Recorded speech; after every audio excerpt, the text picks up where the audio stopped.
Bismillahirrahmanirrahim. Assalamualaikum warahmatullahi wabarakatuh. Waalaikumsalam warahmatullahi wabarakatuh. Apa kabar Sazarina? Sehat? Alhamdulillah. Alhamdulillah. Sehat, Ya. Baik, dalam praobservasi ini saya ingin meminta waktunya sedikit untuk bincang-bincang persiapan untuk supervisi. Sekarang tanggal 8 September.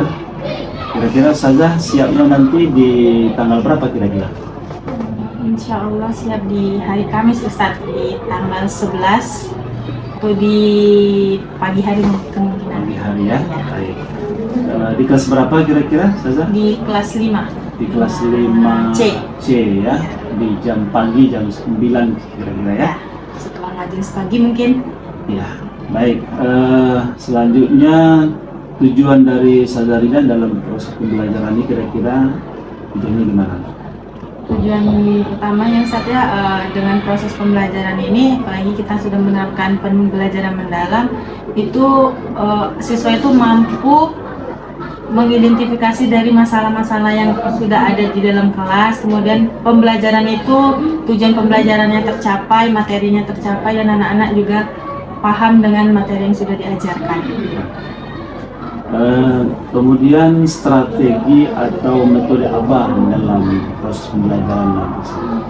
Kalau strategi itu ada beberapa strategi, tapi yang paling sering digunakan yaitu atau metodenya pembelajaran mendalam dengan PBL, dia berbasis masalah. Di sana berbasis masalah tuh kenapa saya pilih, karena di situ kita bisa menciptakan anak-anak itu berpikir kritis dengan cara beliau memecahkan masalah itu sendiri. Kita beri masalahnya, beliau memecahkan masalahnya. Contohnya pelajaran matematika seperti itu kan. Nah, kita kasih soal, dia memecahkan masalahnya, gimana jalannya bisa mendapatkan hasil dari matematika soal tersebut. Kemudian ada juga beberapa materi atau beberapa pelajaran yang menggunakan PJBL, jadi buat proyek ya. Kalau di IPAS kami kemarin alhamdulillah sudah buat proyek, yaitu rangka replika tangan. Itu PJBL. Mungkin itu strategi atau metode. Baik, terima kasih. Dan terakhir nih Zarina, harapan apa nanti dari Saza dalam pelaksanaan pembelajaran?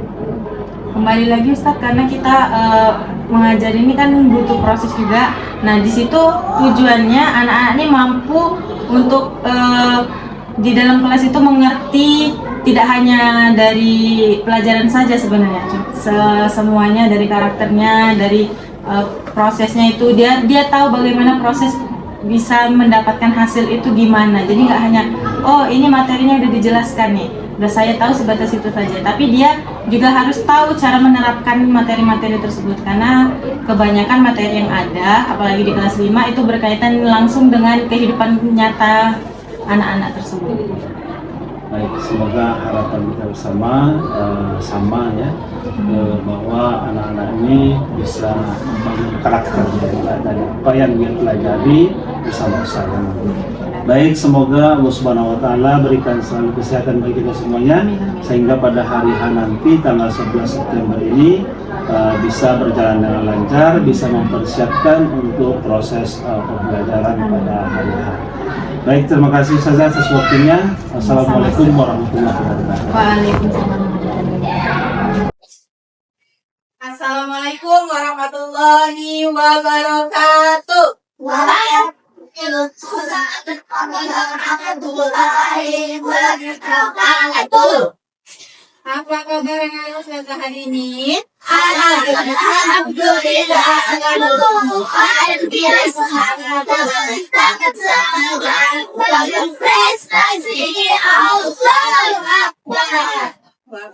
Semangat ya hari ini ya.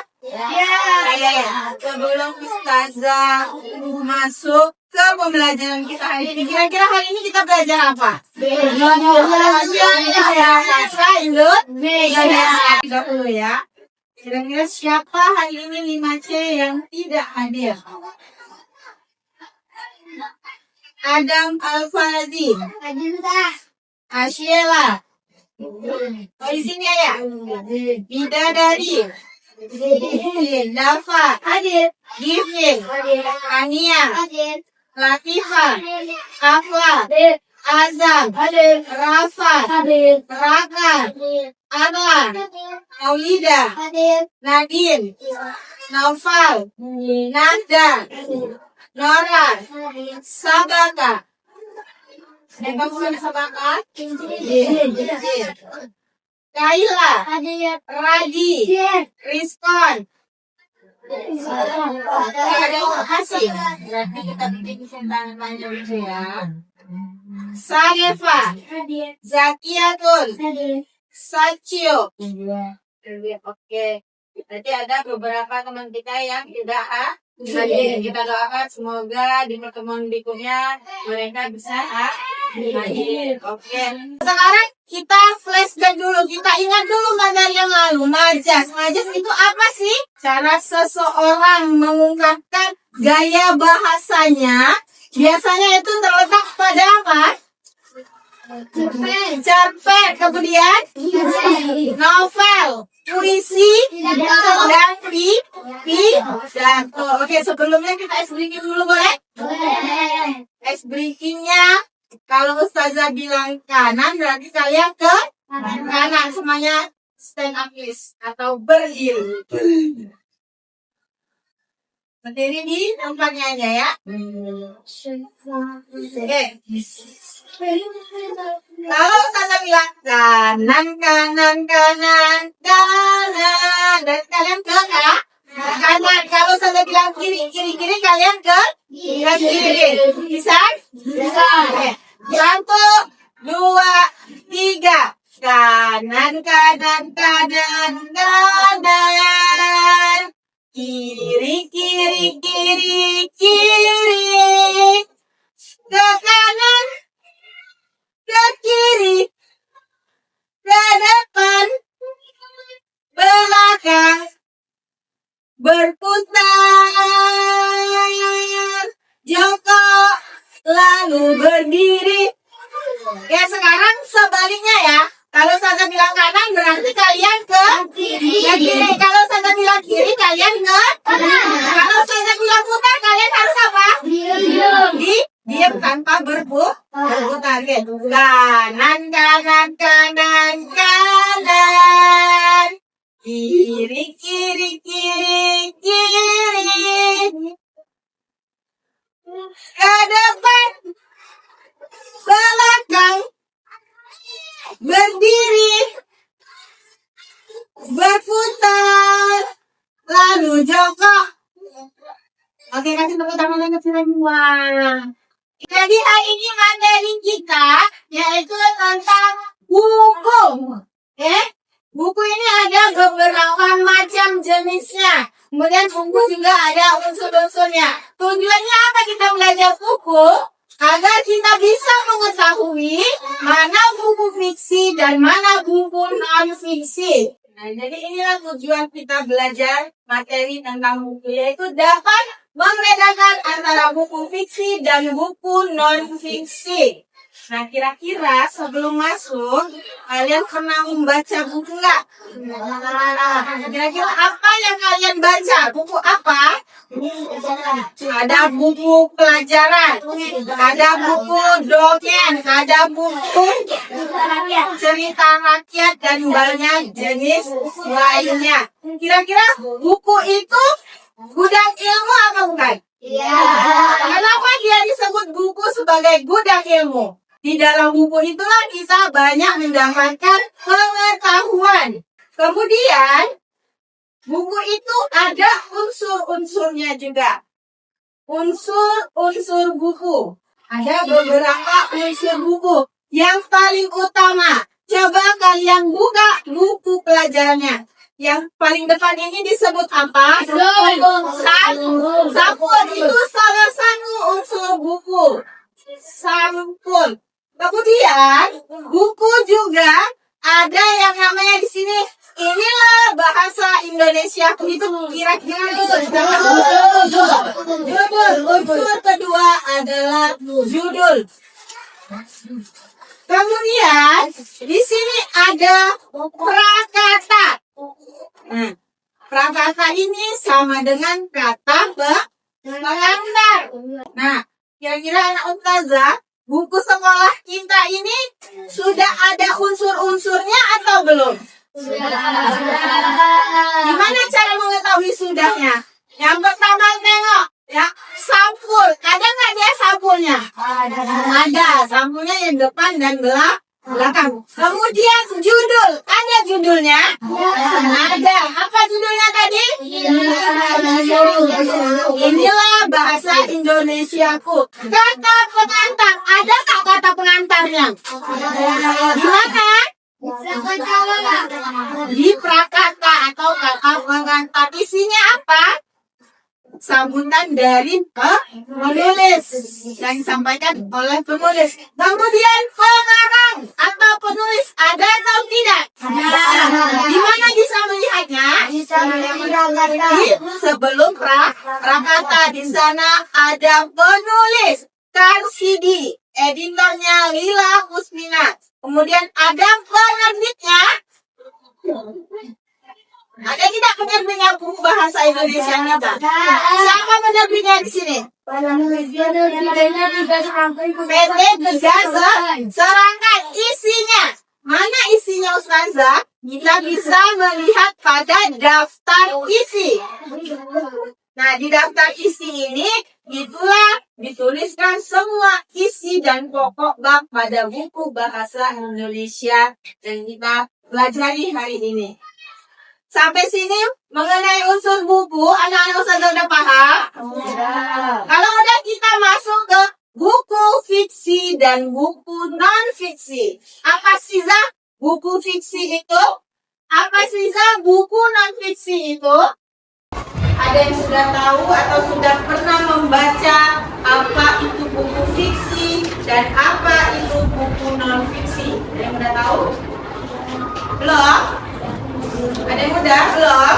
Jadi buku fiksi itu yang berisi khayalan, imajinasi dari pengarang. Contohnya apa? Tadi sudah disebutkan. Buku cerita, buku novel, dongeng, cerpen itu adalah buku fiksi. Sedangkan buku non fiksi apa?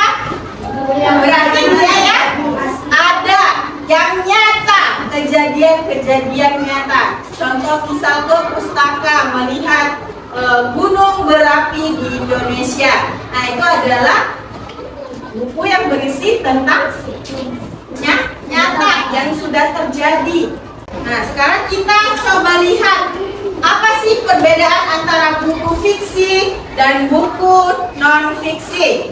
Ada yang sudah baca bukunya? Ya. Jadi buku fiksi dan buku non fiksi ini dia hanya beberapa hal saja yang berbeda. Coba tengok di bukunya halaman 64. Nah, di situ ada antara buku fiksi dan buku non fiksi. Yang pertama, dia sama-sama mempunyai kata pengantar. Kemudian judul bukunya. Nah, di sini ada kata pengantar, kemudian judul bukunya Sekapur Sirih. Dan selanjutnya ada daftar isi. Yang membedakannya pada bagian isi. Kalau pendahuluannya dia sama. Ada kata pengantar, ada judul buku, kemudian ada daftar isinya. Pada bagian isinya, kalau buku non fiksi, dia menggunakan pendahuluan. Tapi kalau buku fiksi, dia tidak menggunakan pendahuluan atau dia langsung kepada judul cerita per pokok babnya. Yang di sini berarti buku fiksinya yang pertama adalah tentang asal usul burung cendrawasih. Kemudian yang kedua, putri bungsu dari danau dan seterusnya. Sedangkan buku non fiksi dia ada pendahuluannya dulu. Pendahuluannya itu berisi apa kira-kira? Berisi apa? Biasanya itu informasi-informasi penting yang ada di buku, seperti buku tulis buku yang kita pelajari ini ada petunjuk bukunya, kemudian ada peta konsepnya. Nah, itu adalah pendahuluan pada buku non fiksi. Sedangkan bagian penutup atau di sini bagian penyudah, kalau buku fiksi dia tidak ada daftar isi. Sedangkan buku non fiksi dia terdapat daftar isi. Di mana letak daftar isi tersebut? Di bagian akhir, bagian belakang. Di sana ada tulisan sebesar apa? Daftar pustaka. Nah, di sini dia mengambil dari berbagai sumber. Ada dari buku dan ada juga dari internet. Tapi dicantumkan di sini daftar isinya.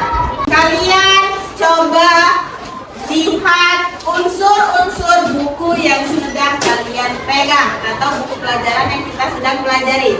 Silakan ditulis di buku tulisnya dan dikumpul ya. Ustazah kasih waktu 5 menit. Kalau sudah langsung Ustazah kasih nilainya.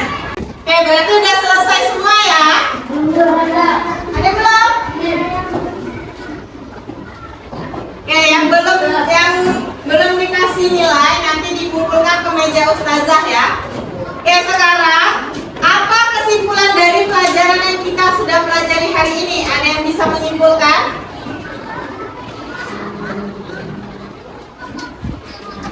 Tentang buku fiksi. Buku fiksi itu apa? Buku non fiksi itu apa? Kemudian unsur-unsur bukunya apa? Kesimpulan pelajaran hari ini apa? Oke, kasih tepuk tangan dulu untuk Nora. Oke, materi kita hari ini selesai sampai di sini. Berarti pertemuan berikutnya kita masuk ke materi baru, yaitu tentang kalimat langsung dan kalimat tidak langsung. Mohon anak-anak Ustazah di rumah dibaca terlebih dahulu. Sebelum Ustazah jelaskan, silakan dibaca di rumah terlebih dahulu. Oke, sebelum Ustazah tutup materi pembelajaran hari ini, kita baca alhamdulillah. Alhamdulillah.